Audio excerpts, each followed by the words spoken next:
안녕하세요. 오늘도 건강한 하루 보내고 계신가요? 저는 여러분의 건강 파트너 시니어 건강정보 채널입니다. 오늘은 정말 많은 분들이 궁금해하셨던 주제를 가지고 왔어요. 바로 메가도스, 그리고 메가도스와 함께 먹으면 좋은 음식, 반대로 절대 같이 먹으면 안 되는 음식에 대한 이야기예요. 메가도스라는 말 요즘 많이 들어보셨죠? 비타민C를 하루에 몇 그램씩 고용량으로 복용하는 방식인데요. 처음 들으셨을 때 아니, 그렇게 많이 먹어도 괜찮아? 이런 생각 드셨던 분들 분명히 계실 거예요. 저도 처음에 그랬거든요. 그런데 실제로 메가도스를 실천하는 분들의 이야기를 들어보면 그냥 비타민 하나 더 먹는 것과는 차원이 다른 경험을 하셨다고 하시더라고요.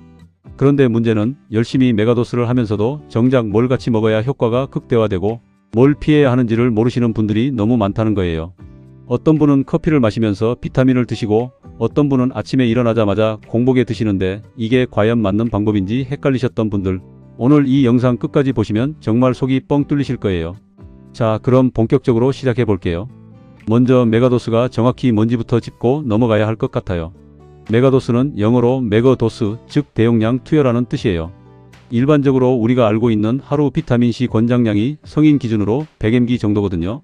그런데 메가도스는 이걸 최소 1000mg, 즉 1g에서 시작해서 많게는 하루 10g, 20g까지 섭취하는 방식이에요. 노벨상을 2번이나 받으신 라이너스 폴링 박사가 비타민C 고용량 요법의 효과를 적극적으로 주장하셨던 분으로 유명하잖아요. 그분이 본인도 직접 매일 엄청난 양의 비타민C를 복용했다고 알려져 있는데요. 그 이후로 많은 분들이 관심을 가지기 시작하셨죠.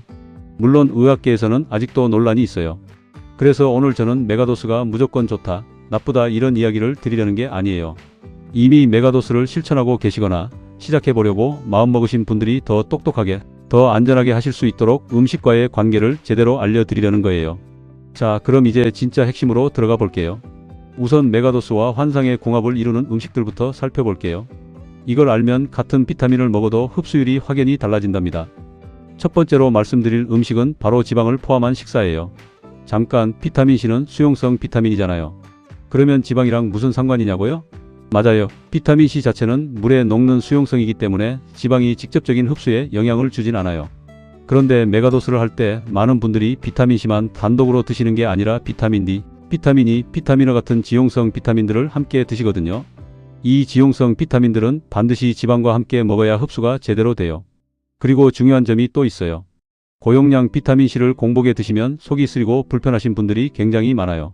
실제로 메가도스를 처음 시작하셨다가 아, 이거 못 먹겠다, 속이 너무 쓰려하고 포기하시는 분들이 계시는데요. 그분들 대부분이 공복에 드셨거나 아무것도 안 드신 상태에서 드셨던 경우예요.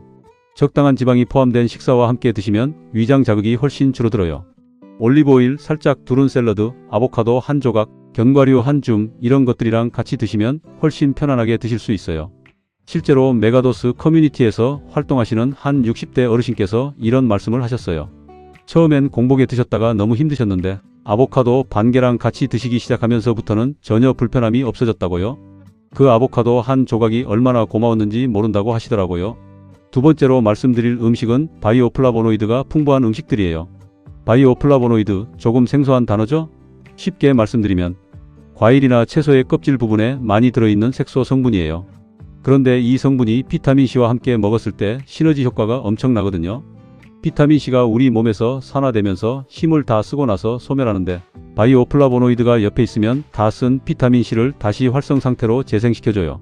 마치 배터리를 충전시켜 주는 것처럼요. 그러니까 비타민C 하나를 먹어도 바이오플라보노이드가 있으면 훨씬 오래, 훨씬 강하게 작용할 수 있는 거예요. 바이오플라보노이드가 많이 든 음식들이 뭐냐면요.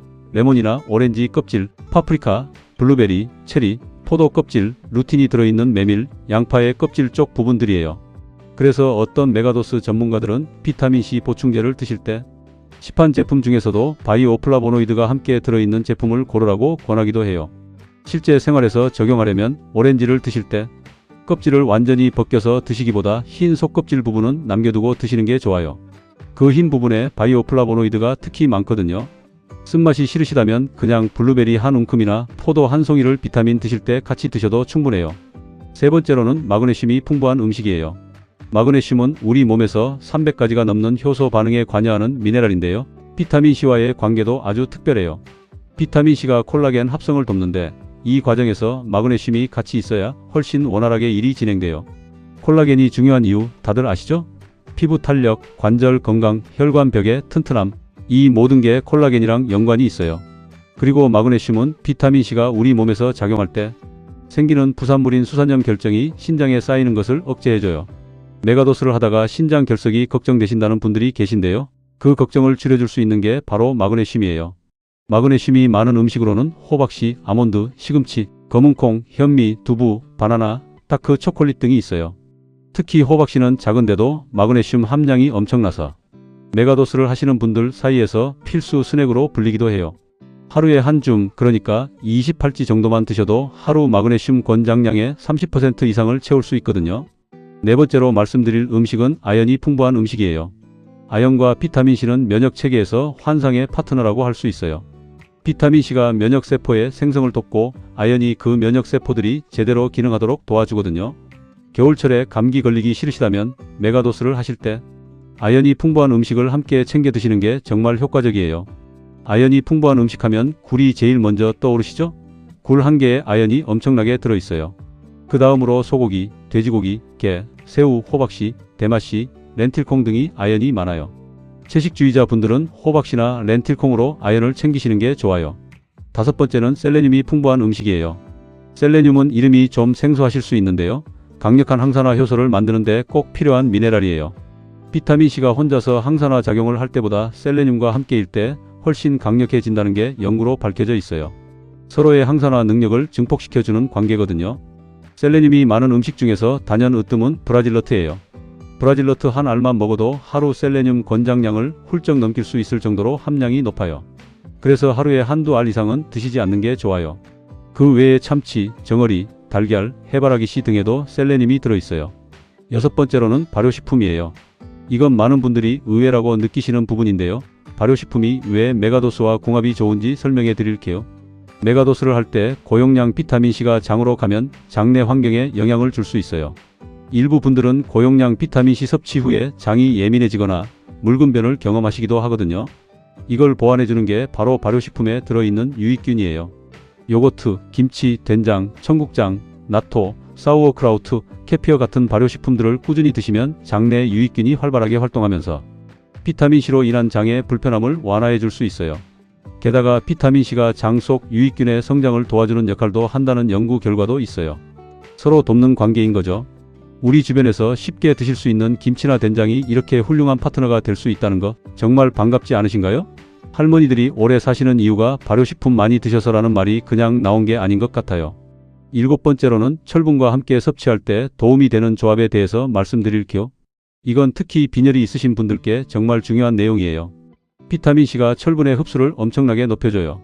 특히 식물성 식품에 들어있는 BM철이라는 철분은 원래 흡수율이 낮은데 비타민C와 함께 먹으면 흡수율이 몇 배나 올라가거든요. 그래서 빈혈이 있으시거나 혈색이 좋지 않으신 분들, 시금치 같은 철분 함량이 높은 채소를 드실 때 레몬즙을 뿌려서 드시거나 철분제를 드신다면 오렌지 주스와 함께 드시면 흡수율이 훨씬 높아져요. 반대로 철분이 너무 과잉인 분들은 이 조합을 피하셔야 하는데 이 부분은 뒤에서 다시 말씀드릴게요. 이렇게 보면 메가도스와 잘 맞는 음식들이 꽤 다양하죠? 어렵고 특별한 것들이 아니라 일상에서 충분히 챙겨 드실 수 있는 것들이에요. 이 음식들을 메가도스와 함께 드시면 같은 양의 비타민을 드셔도 훨씬 더 강력하고 훨씬 더 안전하게 효과를 볼 수 있답니다. 자, 이제 반대로 메가도스와 절대 같이 먹으면 안 되는 음식들 또는 조심해야 할 음식들에 대해 말씀드릴게요. 이 부분이 사실 더 중요할 수 있어요. 모르면 열심히 해도 오히려 독이 되는 경우가 생기거든요. 첫 번째로 절대 주의하셔야 할 음식은 커피예요. 아, 저 커피 없으면 하루도 못 살아요 하시는 분들 많으시죠? 저도 그 마음 충분히 이해해요. 그런데 메가도스를 하신다면 커피와의 관계를 정말 다시 한번 생각해 보셔야 해요. 커피에 들어있는 카페인은 이뇨작용을 해요. 즉, 소변을 더 자주 보게 만들거든요. 그런데 비타민C는 수용성 비타민이라서 소변을 통해 빠져나가요. 커피를 마시면 소변량이 늘어나고 그만큼 비타민C도 더 빨리, 더 많이 몸 밖으로 배출이 되는 거예요. 열심히 드신 비타민C가 커피 때문에 줄줄 새고 있는 거죠. 게다가 커피는 탄닌 성분이 있어서 철분 흡수를 방해해요. 아까 비타민C가 철분 흡수를 도와준다고 말씀드렸잖아요. 그런데 커피를 함께 마시면 그 효과가 상쇄되거나 오히려 역효과가 나요. 그러면 어떻게 하면 될까요? 비타민을 드신 후에 최소 1시간에서 2시간은 커피를 피하시는 게 좋아요. 아침에 일어나셔서 비타민 드시고 바로 커피 드시는 분들 지금부터라도 순서를 바꿔보세요. 비타민 드시고 2시간 있다가 커피 한 잔 하시는 방식으로요. 이것만 바꿔도 메가도스 효율이 달라진다고 실제로 경험하신 분들이 많아요. 두 번째로 주의할 음식은 술, 알코올이에요. 알코올이 비타민C를 얼마나 빠르게 고갈시키는지 아세요? 술을 한 잔 마시면 우리 몸은 알코올을 분해하는데 엄청난 비타민C를 소모해요. 알코올을 해독하는 과정에서 산화 스트레스가 심하게 일어나는데 비타민C가 그걸 막으려고 총동원되거든요. 그러니까 술을 마신 날은 아무리 비타민C를 많이 드셔도 그게 다 알코올 해독에 쓰여버리는 거예요. 만약 저녁에 술자리가 있었다면 그날 저녁 드신 비타민C는 평소 효과의 절반도 안 된다고 생각하시면 이해가 쉬울 거예요. 또한 알코올은 마그네슘, 아연, 비타민 B 등 메가도스와 함께 챙겨야 하는 다른 영양소들도 함께 고갈시켜요. 한번 술자리를 가지면 여러 영양소가 동시에 다 날아가는 거죠. 메가도스를 진지하게 실천하시려는 분들은 음주를 최대한 줄이시는 게 맞고요. 어쩔 수 없이 드시게 된다면 다음날 아침 비타민C를 더 넉넉하게 드시는 방식으로 보충하시는 분들도 있어요. 세 번째로 주의할 것은 가공식품, 특히 아질산염이 들어간 식품들이에요. 햄, 소시지, 베이컨, 핫도그 같은 가공육 제품들에는 아질산염이라는 성분이 보존제로 들어있어요. 문제는 이 아질산염이 비타민C와 만나면 니트로사민이라는 물질을 만들 수 있는데 이게 발암 가능성이 있는 물질로 알려져 있어요. 비타민C가 원래 니트로사민 생성을 억제하는 역할을 하기도 하는데 일부 상황에서는 오히려 반응을 촉진할 수 있다는 연구도 있어요. 이건 좀 복잡한 내용이라서 제가 단정적으로 말씀드리기는 어렵지만 메가도스를 하시는 분들은 가공육 제품 섭취 자체를 줄이시는 게 여러모로 더 현명한 선택이에요. 어차피 가공육은 건강에 좋지 않다고 많이들 알고 계시잖아요. 네 번째로는 고용량 철분 보충제와의 관계예요. 아까 비타민C가 철분 흡수를 도와준다고 말씀드렸는데요. 이게 빈혈이 있는 분들한테는 좋은 소식이지만 이미 철분이 과잉인 분들한테는 이야기가 달라요. 철분은 우리 몸에서 과잉이 되면 산화 스트레스를 심하게 일으켜요. 특히 헤모크로마토시스라는 철분 대사 이상 질환이 있으신 분들은 더욱 조심하셔야 해요. 이런 분들이 고용량 비타민C를 철분 보충제와 함께 드시면 철분 흡수가 너무 과하게 일어나서 오히려 해가 될 수 있어요. 본인이 빈혈인지 아닌지 철분 수치가 어떤지 모르시는 분들은 메가도스를 시작하기 전에 간단한 혈액 검사를 한번 받아보시는 걸 권해드려요. 이건 정말 중요한 포인트예요. 다섯 번째로 주의할 음식은 유제품과의 관계인데요. 이건 조금 더 섬세한 이야기예요. 우유나 치즈 자체가 비타민C와 직접적으로 나쁜 반응을 일으키는 건 아니에요. 그런데 메가도스를 하실 때 함께 챙기시는 칼슘과 관련해서 주의하셔야 할 게 있어요. 칼슘을 과잉으로 섭취하면서 고용량 비타민C를 함께 드시면 체내 수상칼슘 결정이 형성될 위험이 높아질 수 있어요. 이게 쌓이면 신장 결석의 원인이 되거든요. 그래서 칼슘 보충제를 따로 드시는 분들은 비타민C와 시간 간격을 두고 드시는 게 좋아요. 그리고 마그네슘을 함께 챙기시는 게 이 문제를 예방하는 데 도움이 돼요. 마그네슘이 수상칼슘 결정이 뭉치는 걸 억제해 주거든요. 아까 마그네슘이 풍부한 음식을 챙기라고 말씀드린 이유가 여기에도 있어요. 여섯 번째, 설탕이 많은 음식, 단 음식들이에요. 설탕, 즉 포도당이 비타민C와 경쟁 관계에 있다는 거 아세요? 우리 세포 안으로 들어갈 때 포도당과 비타민C가 같은 통로를 사용해요. 혈액 속에 포도당이 많아지면 비타민C가 세포 안으로 들어가는 길이 막혀버리는 거예요. 마치 지하철 문 앞에서 밀치고 먼저 타려는 것처럼요.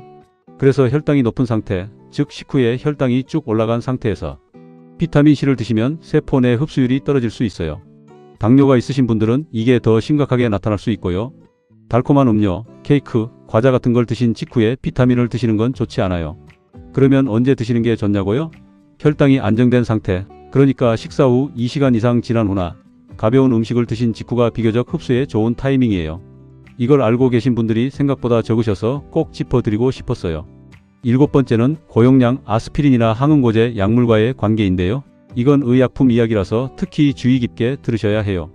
심장질환 예방 목적으로 저용량 아스피린을 드시는 분들이 계시는데요. 고용량 비타민C가 아스피린의 작용에 영향을 줄 수 있어요. 또 와파린 같은 항응고제를 드시는 분들도 마찬가지예요. 비타민C가 혈액 응고에 관여할 수 있거든요. 만약 심장 관련 약을 드시고 계신 분이라면 메가도스를 시작하기 전에 꼭 담당 의사 선생님과 상담을 하셔야 해요. 이건 제가 강하게 권고드리는 부분이에요. 건강을 위해 하는 메가도스가 드시는 약과 충돌이 일어나면 그게 더 큰 문제가 될 수 있거든요. 자, 이렇게 주의해야 할 음식과 상황들을 말씀드렸는데요. 하나하나 정리해보면 결국 핵심은 이거예요. 비타민C를 더 많이 드신다고 해서 무조건 더 좋은 게 아니라 제대로 흡수되고 제대로 활용되도록 환경을 만들어줘야 한다는 거예요. 이제 메가도스를 더 효과적으로 하기 위한 실전 노하우를 조금 더 구체적으로 나눠 드릴게요. 이 부분은 실제로 메가도스를 오래 하신 분들의 경험에서 나온 이야기들이에요. 타이밍에 대한 이야기를 먼저 드릴게요. 메가도스를 할 때 한 번에 다 드시는 분들이 계신데요. 사실 비타민C는 한 번에 많이 드시는 것보다 나눠서 드시는 게 훨씬 효율적이에요. 우리 몸이 한 번에 흡수할 수 있는 비타민C의 양이 제한되어 있거든요. 나머지는 그냥 소변으로 배출돼 버려요. 예를 들어 하루에 5지를 드신다면 한 번에 5지를 드시기보다 아침에 2지, 점심에 1.5지, 저녁에 1.5지 이런 식으로 나눠서 드시는 게 혈중 비타민C 농도를 더 안정적으로 유지할 수 있어요. 이 나눠서 드시는 방법은 위장 자극도 줄여주는 효과가 있어요. 그리고 식사와의 관계도 중요해요. 아까 지방이 포함된 음식과 함께 드시는 게 좋다고 말씀드렸는데요. 구체적으로는 식후 30분 이내에 드시는 게 위에 부담이 덜해요. 완전 공복은 피하시고 뭔가 드신 후에 드시는 걸 습관화하세요. 수분 섭취도 중요해요. 메가도스를 하시는 분들은 물을 더 많이 드셔야 해요. 비타민C가 대사되면서 만들어지는 수산염 등의 부산물을 소변으로 내보내려면 물이 충분해야 하거든요. 하루 1.5리터에서 2리터, 여름이면 더 많이 드시는 게 좋아요. 실제로 신장 결석 예방에 가장 기본이 되는 게 바로 충분한 수분 섭취예요. 지용성 비타민과의 조합에 대해서도 한 말씀 드릴게요. 많은 분들이 비타민C 메가도스를 할 때 비타민 D, 비타민 K, 비타민 E를 함께 챙기시는데요. 이 조합은 정말 강력해요. 비타민C가 콜라겐 합성을 돕고 비타민 D가 면역과 뼈 건강을 지원하고 비타민 K가 칼슘을 올바른 곳으로 안내하고 비타민 E가 세포막을 보호하는 역할을 해요. 이 네 가지가 팀을 이루면 시너지가 크거든요. 그런데 지용성 비타민인 D, K, E는 반드시 지방이 포함된 식사와 함께 드셔야 한다는 거 잊지 마세요. 아보카도, 올리브오일, 달걀 노른자, 지방이 있는 생선 이런 것들이랑 함께 드시면 딱 좋아요. 이제 계절에 따른 메가도스 실천법에 대해서도 말씀드릴게요. 여름과 겨울에 우리 몸이 비타민C를 필요로 하는 방식이 조금 다르거든요. 여름에는 더위와 자외선 때문에 산화 스트레스가 심해져요. 그래서 여름에 야외 활동을 많이 하시는 분들은 비타민C 요구량이 자연히 더 높아질 수 있어요. 또 땀을 많이 흘리면 수용성 비타민이 더 많이 손실되기도 하고요. 여름에는 수분 보충과 함께 비타민C 섭취를 조금 더 신경 써주시는 게 좋아요. 겨울에는 바이러스 감염 위험이 높아지고 햇빛이 줄어들면서 비타민 D도 부족해지기 쉬워요. 이 시기에 비타민C와 비타민 D를 함께 충분히 챙기시면 겨울 내내 훨씬 든든하게 지내실 수 있어요. 실제로 메가도스를 꾸준히 하신 분들 중에 겨울에 감기 한 번 안 걸렸다고 하시는 분들이 꽤 있어요. 물론 개인차가 있기는 하지만요. 그 다음으로 스트레스와 비타민C의 관계에 대해서도 짚어드리고 싶어요. 왜냐면 우리 50대, 60대 분들이 의외로 스트레스를 많이 받고 사시거든요. 자녀 걱정, 건강 걱정, 노후 걱정, 이런저런 걱정들로 스트레스 호르몬인 코르티솔이 많이 분비되는데요. 이 코르티솔이 비타민C를 엄청나게 소모해요. 스트레스를 많이 받으신 날에는 비타민C가 정상적인 경우보다 훨씬 빨리 고갈돼요. 그러니까 힘든 일이 있거나 감정적으로 소진되는 날에는 비타민C를 좀 더 챙겨 드시는 게 도움이 될 수 있어요. 이게 단순한 영양 이야기가 아니라 스트레스가 심한 분들일수록 비타민C를 더 신경 써야 한다는 이유가 여기에 있어요. 자, 그럼 오늘 정말 많은 이야기를 드렸는데요. 구체적인 하루 식단 예시를 하나 들어드릴게요. 메가도스를 하면서 궁합 좋은 음식들을 어떻게 일상에 녹여낼 수 있는지요. 아침에 일어나시면 먼저 물 한 잔 드시고 달걀 2개 스크램블이나 반숙으로 드세요. 달걀에는 아연, 셀레늄이 들어있고 지방도 포함되어 있어서 지용성 비타민 흡수에도 도움이 돼요. 여기에 시금치 한 줌을 살짝 볶아서 드시면 마그네슘과 철분도 챙기게 되는 거예요. 식사 후에 비타민C 일지에서 E지, 비타민 D와 K는 이 식사와 함께 드시면 딱 좋아요. 아침 커피는 최소 1시간 후에 드세요. 점심에는 현미밥이나 잡곡밥에 된장찌개, 그리고 작은 아보카도 반 개나 견과류 한 줌을 곁들여 드세요. 된장은 발효식품이라 장 건강에 좋고 현미는 마그네슘 공급원이에요. 식후에 비타민C 1.5지 정도 드세요. 간식 시간에는 블루베리나 포도 한 움큼, 브라질너트 한두 알, 호박씨 한 줌을 드세요. 이것만으로도 셀레늄, 마그네슘, 바이오플라보노이드를 한꺼번에 챙기시는 거예요.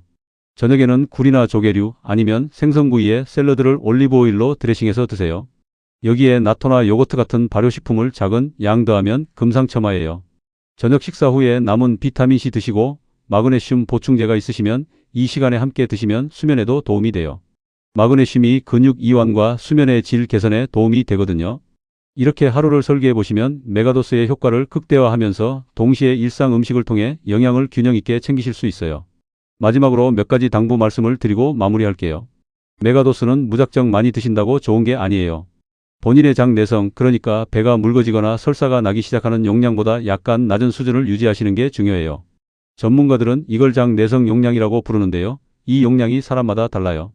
어떤 분은 삼지도 괜찮고 어떤 분은 일지만 드셔도 배가 불편하실 수 있어요. 적은 양에서 시작해서 천천히 늘려가시는 방식으로 본인에게 맞는 용량을 찾아가세요. 그리고 저는 오늘 음식과 영양의 관점에서 말씀드렸지만 기저질환이 있으신 분들, 특히 신장질환, 혈액응고 관련 질환, 당뇨가 있으신 분들은 메가도스를 시작하시기 전에 반드시 의료 전문가와 상담하셔야 해요. 건강을 위한 선택이 되려면 본인의 상태에 맞아야 하니까요. 메가도스는 기적이 아니에요. 하지만 제대로 알고 제대로 실천하면 분명히 몸이 달라지는 걸 느끼실 수 있는 건강관리 방법 중 하나예요. 오늘 말씀드린 궁합 좋은 음식들을 일상에 하나씩 녹여보시고 주의할 것들은 꼭 기억해 두세요. 건강은 하루아침에 만들어지는 게 아니잖아요. 하루하루 좋은 선택을 쌓아가다 보면 1년 후에는 분명히 달라진 내 몸을 느끼실 수 있을 거예요. 여러분의 건강한 하루하루를 응원합니다. 오늘 영상이 도움이 되셨다면 좋아요와 구독, 그리고 주변에 건강이 걱정되시는 분들께 공유해 주시면 정말 감사하겠어요.